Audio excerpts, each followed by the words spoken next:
I want to start with this live shot. It's hard to see here, but this is the southernmost tip of the United States. There was a light shining on this about an hour ago. The light has since been knocked out. There you go. There's a wave.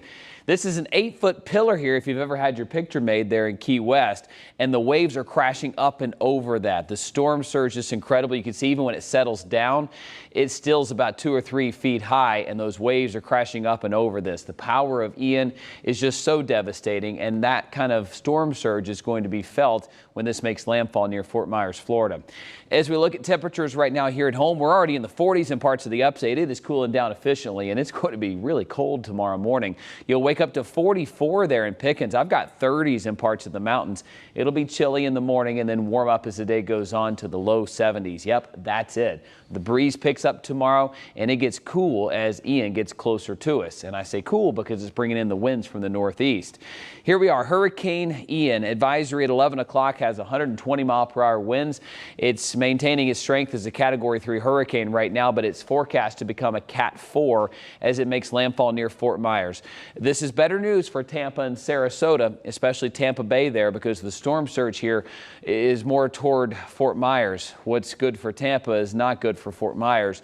This is going to have winds at 130 miles per hour as it makes landfall, weakening slightly to a Cat 3 by tomorrow evening. This landfall is going to be tomorrow midday, and it will continue inland over most of Florida, including Orlando, where they have closed Disney and Universal parks for tomorrow and Thursday in anticipation of these impacts. Then it gets back out into water, and this is what's interesting. It's a second landfall looks likely near Hilton Head Island as we go into our Friday. That doesn't change our impacts. If it had gotten deeper out into the water and then curved in, maybe stayed for a little while, it would have a chance to get reinvigorated, but not going to happen in this case. As we look at the impacts, they remain the same. This system's likely to travel right up the Savannah River into our area, bringing with it rain and a lot of it.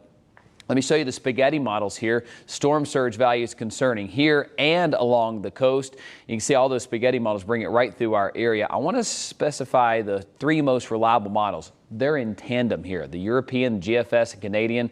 So the storm surge at Hilton Head Island, Tybee Island, and Charleston could be on the order of 3 to 6 feet. There will be coastal flooding out of this Thursday and Friday down along the coast.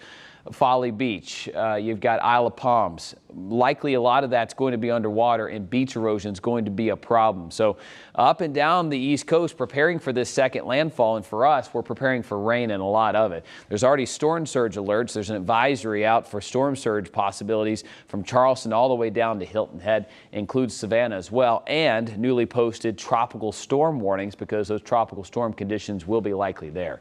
Here at home, those impacts begin Friday all the way through Saturday. Let me time it out for you. I pause it here Thursday evening. We've got 30-mile-per-hour sustained winds, gusting at times to 40. Here it comes. We're dry Friday morning, but some of the models bring it in earlier.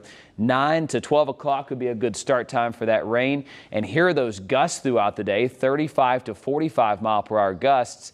Toward the low country and Midlands, it's 50-mile-per-hour gusts. Those work in by the evening. Here we are Friday evening at 11 o'clock, which is why many of those football games moved a day early.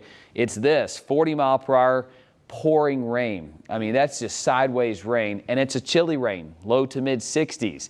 This is going to continue to be the case all night Friday into Saturday morning.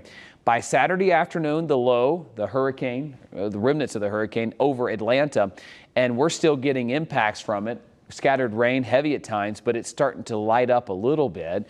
By Saturday evening, 20-mile-per-hour winds and rain continuing scattered at times into Sunday. When it's all said and done, we're looking at 3 inches or more. You see the Clemson orange color right in here? That's 5+ inches along the mountains. Those mountains wring out the moisture, and we will likely have some isolated flooding in those areas. Clemson, NC State early in the morning, game day in town, not looking pretty. Heaviest rains before noon, but the rain will continue as the day goes on. Kickoff at 7 o'clock will feature some rain across the area, just not as heavy as the early part of the day.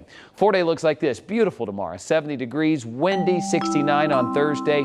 Alert days for Friday and Saturday due to impacts from Ian moving north, and those impacts could be flooding. Severe weather and those gusty winds could bring down some trees or power lines, meaning power outages will be possible. Sunday, we're not out of the woods from the rain, but the severe aspects are done. We're at 72 degrees, and then going into next week, we're in the low 70s. For the mountains, alert days for Friday and Saturday as well, as heavy rain moves into the area.